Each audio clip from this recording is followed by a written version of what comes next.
আল্লাহ বলেন মান কানা ইউরিদুল ইজ্জাহ, মান কানা ইউরিদুল ইজ্জাতা ফালিল্লাহিল ইজ্জাতু জামিআ। আল্লাহ বলেন যে ইজ্জত চায় তাকে মনে রাখতে হবে সকল ইজ্জতের মালিক আল্লাহ, সকল ইজ্জত তার। ফালিল্লাহিল ইজ্জাতু জামিআ, সব ইজ্জতের মালিকানা একজনার, তিনি কে?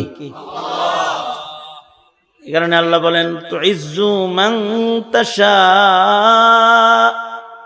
ওয়া তুযিল্লু মান তাশা বিয়াদিকাল খায়র ইন্নাকা আলা কুল্লি শাইইন কাদির। তিনি যাকে চান তাকে ইজ্জত দান করেন, আর যাকে চান তাকে বেইজ্জতি করেন। সব এই ইজ্জতের চাবিকাঠি একজনার হাতে, তিনি হলেন, আরো জোরে বলেন, তিনি হলেন আল্লাহ। যার কাছে ইজ্জত তিনি বলেন তোমরা যদি ইজ্জত চাও তাহলে ইজ্জত পাইতে দুইটা কাজ করবা, বেশি না। কয়টা কাজ? দুইটা কাজ। মান কানা ইউরিদুল ইজ্জাহ ফালিল্লাহিল ইজ্জাতু জামিআ ইলাইহি ইয়াসআদুল কালিমুত তাইয়্যিব ওয়াল আমালুস সালিহু ইয়ারফাউহু। দুইটা জিনিস দিয়া বান্দা আল্লাহর কাছে ইজ্জতের চেয়ার পাবে। একটা হলো যে বান্দা ভালো কথা বলবে আল্লাহ তাকে ইজ্জত দান করবে।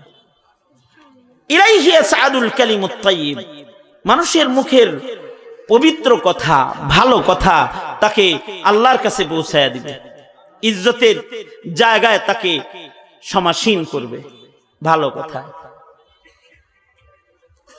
এ কারণে টাকা দিয়ে জান্নাতের মালিক হওয়া যায়, ক্ষমতার পাওয়ার দিয়ে জান্নাতের মালিক হওয়া যায় না।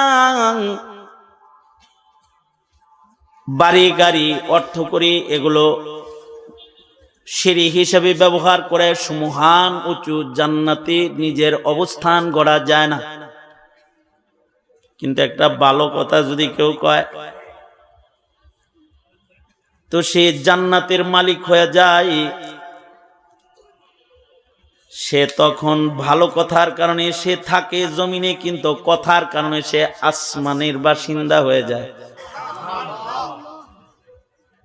কারণ হলো ভালো কথার গোড়া জমিনে আর আগা আসমানে। কালিমাতান তাইয়িবাতান কাশাজারাতিন তাইয়িবাতিন আসলুহা সাবিত ওয়া ফারউহা ফিস সামা। একটা ভালো কথা, এটার গোড়া হলো মাটিতে, কিন্তু এর আগা, এর শাখা প্রশাখা ফিস সামা, আসমানে। এ কারণেই কেউ যদি মুখে একবার বলে, একবার তার মুখে কালিমায়ে তাইয়্যিব, একটা ভালো কথার উচ্চারণ হয়েছে, লা ইলাহা ইল্লাল্লাহ মুহাম্মাদুর রাসূলুল্লাহ। সত্যের মশালবাহী প্রিয় মনীষীদের পাপড়ি টিভি।